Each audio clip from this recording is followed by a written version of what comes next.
Hello friends, welcome to my channel hub of humanities.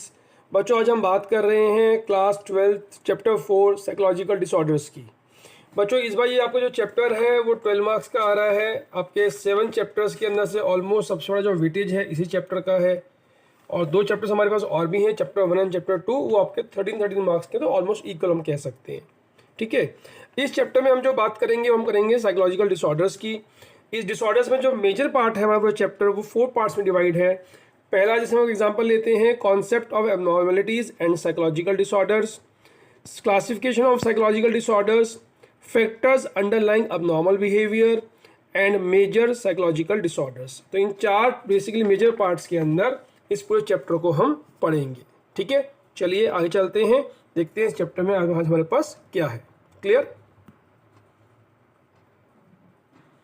First, सबसे पहले आता है concept of abnormality and psychological disorders. Basically psychological disorders होते क्या है, इसको अलग अलग साइकोलॉजिस्ट ने, अलग अलग सोशलिस्ट ने इसको डिफाइन किया है, लेकिन एग्जैक्ट डेफिनेशन अभी तक कोई भी हमारे पास ऐसी नहीं है जो कि सभी लोग उसको एक्सेप्ट कर पाए कि हाँ ये जो डेफिनेशन है इसको सब लोग एक्सेप्ट करते हैं।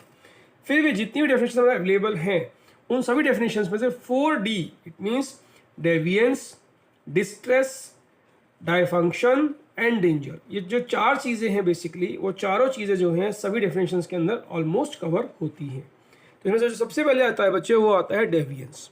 डेविएंस क्या होता है? डेविएंस का मतलब होता है डिफरेंट, एक्सट्रीम, अनयूजुअल और वेरी स्ट्रेंज। ये चारों चीज़ें आ रही हैं, ये हमारी आती हैं डेविएंट शब्द से, जिसमें बनता है डेविएंस। ठीक है, इसी में नेक्स्ट में हमारा आता है डिस्ट्रेस। डिस्ट्रेसिंग का मतलब होता है ऐसी कोई चीज़ जो कि अनप्लीजेंट हो या upsetting to the person and others, जो दूसरों को या उस पर्सन को पर्टिकुलरली खुश नहीं रखे, यानी अनप्लीजेंट, बहुत उसका अच्छी नहीं लगे उसे, उस चीज़ को करने के बाद वो जो है हैप्पीनेस फील नहीं करता। ठीक है, नेक्स्ट में हमारा आता है बच्चों डायफंक्शनल। डायफंक्शनल का मतलब होता है ऐसी कोई चीज़ that personal ability to carry out daily activities in the constructive way interfering with that, यानी कि जो काम वो डेली करता है उस काम को करने के बीच में अगर वो कोई अवरोध, कोई ऑब्स्टिकल क्रिएट करता है तो उसको हम बोलते हैं डायफंक्शनल। और लास्ट बच्चों हमारा आता है dangerous. Dangerous to the person और द टू अदर्स, या वो अपने लिए खतरा पैदा कर सकता है या फिर वो दूसरों को खतरा पैदा कर सकता है, तो इसको हम कहते हैं danger. Even may be danger for society और danger for their own self. ठीक है, नेक्स्ट टॉपिक हमारा इसके बाद आता है historical background of psychological disorders. अलग अलग टाइम पीरियड के ऊपर अलग अलग लोगों ने इसको देखा और इसके बारे में डिस्क्रिप्शन दिया। तो सबसे पहले हमारा होता है एंशिएंट थ्योरी। एंशिएंट थ्योरी में जो हमारा फर्स्ट पार्ट है that is the operation of supernatural and magical forces such as evil spirits, like जिसे हम भूत या प्रेत कहते हैं, और डेविल, शैतान। और इसको हम जो काउंट करते हैं वो करते हैं एक्सोरिज्म के अंदर। ठीक है, अब एक्सोरिज्म क्या होता है? एक्सोरिज्म का मतलब होता है किसी पर्सन के, जैसे एज्यूम माना जाता था, वो लोग उसको बिलीव करते थे, ऐसा होता है किसी पर्सन की बॉडी में से removing the evil through counter magic by the shaman और medicine man, that is called the ojha. आपने गांव देहात में देखा होगा, अभी भी काफ़ी जगह पे चलता है, जब ये कहा जाता है कि इस आदमी के अंदर भूत घुस गया है या शैतान घुस गया है, ठीक है, उस शैतान को ठीक करने के लिए अलग अलग तरह की अलग अलग ट्रीटमेंट्स किए जाते हैं। कुछ लोग पूजा करते हैं, कुछ लोग और कोई तरीका अडॉप्ट करते हैं, कुछ लोग उसमें पानी छिड़कते हैं। तो वो जो चीज़ें उनको बोला जाता है ओझा या मैजिक में जो शमन और मेडिसिन मैन। ठीक है, इसके बाद जो नेक्स्ट टर्म फिर हमारा आया वो आया बायोलॉजिकल और ऑर्गेनिज्म अप्रोच का, जिसमें ये बताया गया कि जो इंडिविजुअल है that's behave strangely because their bodies and their brains are not working properly. इसका मतलब ये हुआ, बायोलॉजी में क्या बोला जाता है कि आपकी जो बॉडी और जो ब्रेन है दोनों साथ साथ काम करते हैं। ठीक है, और दोनों साथ करते हैं अगर दोनों के बीच में कोऑर्डिनेशन नहीं है, अगर दोनों के बीच में गैप आ जाता है, मान लीजिए आपका जो ब्रेन काम कर रहा है और आपकी जो बॉडी वर्क कर रही है, दोनों आपस में मैच नहीं करते हैं, तो वो बायोलॉजिकल डिसऑर्डर के अंदर वो काउंट होता है। फिर उसके आगे जाते हैं तो नेक्स्ट हमें मिलता है साइकोलॉजिकल अप्रोचेस। इसमें हम बात करते हैं inadequates in the way an individual thinks, feels और परसीव द वर्ल्ड। जो पर्सन कुछ सोचता है, ठीक है, और उसकी जो सोच अगर वर्ल्ड की सोच के साथ मैच नहीं करती है, तो उसको हम कहते हैं साइकोलॉजिकल अप्रोच। इस अप्रोच के अंदर भी लोगों को ये लगा कि ये डिसऑर्डर्स हमारे हो सकते हैं। फिर आगे बढ़े तो उसके बाद कुछ ग्रेट फिलोसफर्स हमारे पास आए एंशिएंट और वेस्टर्न वर्ल्ड के अंदर। जैसे एग्जांपल लेते हैं, ग्रीक फिलोसोफर थे Hippocrates, Socrates, Plato, who develop the organismics approach in which he find disturb behaviour arising out of conflict and emotions and reasons. यानी कि जो आपका बिहेवियर है, जो किसी पर्सन का बिहेवियर है, अगर वो डिस्टर्ब है तो उसके इमोशंस में डिसबैलेंसिंग है, ठीक है, उसके इमोशंस जो हैं वो बैलेंस नहीं है, इसलिए उसके साथ जो उसका बिहेवियर है वो डिस्टर्ब है। देन गैलन आते हैं। गैलन ने हमको 4 चीज़ें बताई कि जो ह्यूमन बीइंग है, ये जो पूरा हमारा और ये पूरा वर्ल्ड है, ऑर्गेनिक बॉडी जिसको हम बोलते हैं, ये 4 चीज़ों मिलकर बना हुआ है, ठीक है।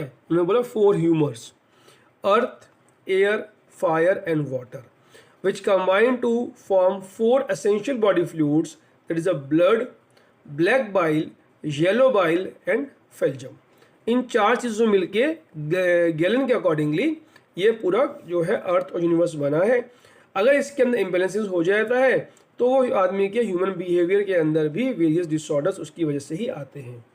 और इसी थ्योरी को अगर हम देखते हैं तो हमारी जो इंडियन थ्योरी और आयुर्वेदा है वो भी इसी थ्योरी को ही सपोर्ट करती है। हमारे आयुर्वेद थ्योरी में भी लिखा हुआ है कि हर व्यक्ति के अंदर 3 दोष होते हैं, देयर आर 3 दोष, लाइक वात, पित्त एंड कफ, ठीक है। ये तीनों दोषों की वजह से ही किसी भी पर्सन में जो है उसकी बॉडी या उसके बिहेवियर में चेंजेस आते हैं। अगर उसमें ये इनबैलेंसिंग नहीं होगी तो उसके चेंजेस नहीं होंगे। फिर कुछ थोड़ा हम आगे और बढ़ते हैं। उसके बाद नंबर आता है हमारा मिडिल एजेस का, रेनाइसेंस का और अर्ली एजेस का। मिडिल एज में जब पहुंचे तो उन्होंने बोला वर्ड यूज किया डिमोनोलॉजी का, and superstitious gain renewed importance in the explanation of abnormal behaviour. ये बच्चों हम बात कर रहे हैं डार्क एजेस की, जब वेस्टर्न वर्ल्ड के अंदर स्पेशली जो हमारे चर्चिस थे उन्होंने इसको ये यूज़ किया टर्म कि इसके अंदर डेमॉन, शैतान घुस गया है। और वो कहते थे कि जो डेमॉन है ये ही लोगों के माइंड में जाके उनसे जो भी काम करवाता है वो डेमॉन कराता है। इस पर जो वर्क किया वो सेंट अगस्टाइन ने इनके बारे में बहुत लिखा है, about the feeling mental anguish and the conflict. They laid down the ground work for the modern psychodynamic theories of abnormal behaviour, ठीक है। तो मिडिल एज वेस्टर्न वर्ल्ड के अंदर जो है डिमोनोलॉजी पे वर्क ज़्यादा हुआ था। रेनाइसेंस पीरियड आया जिसमें हम बात करते हैं 17th और 18th सेंचुरी की वेस्टर्न वर्ल्ड में। इस पीरियड में लोगों ने जो फोकस किया वो फोकस किया कि रीज़न होना चाहिए, किसी बात का हमें रीज़न चाहिए। और इसमें जो सबसे फेमस रहे हैं वो रहे हैं जॉन वेयर। उनका कहना था psychological conflicts and disturb interpersonal relationship as cause of psychological disorders. According to him witches were mentally disturbed and required medical not theological treatment. उनके हिसाब से जो विचेस जो होती हैं, जो शैतान या शैतानी आत्मा समझ लीजिए, चुड़ैल जिन्हें कहते थे, वो साइकोलॉजिकल डिस्टर्ब हैं, उनको जो है मेडिकल ट्रीटमेंट चाहिए ना कि थियोलॉजिकल ट्रीटमेंट, ठीक है। तो इस तरह से जो हमारा पूरा पीरियड रहा बैकग्राउंड का, वो फर्स्ट पीरियड के अंदर हमने डिफरेंट अप्रोचेस के बारे में देखा है और अलग अलग पीरियड में अलग अलग लोगों ने इसके बारे में बताया है कि कौन से पीरियड्स में मिडिल एज में क्या बोला गया, एंशिएंट पीरियड में क्या बोला गया और मॉडर्न साइंस इसको क्या कहती है, ठीक है। तो बच्चों नेक्स्ट हम जो वीडियो बनाएंगे उसके अंदर नेक्स्ट वीडियो सेशन के अंदर आपको मैं बताऊंगा क्लासिफिकेशन ऑफ साइकोलॉजिकल डिसऑर्डर्स, कि हमने किस बेसिस के ऊपर इन डिसऑर्डर्स को अलग अलग क्लासीफाइड किया है।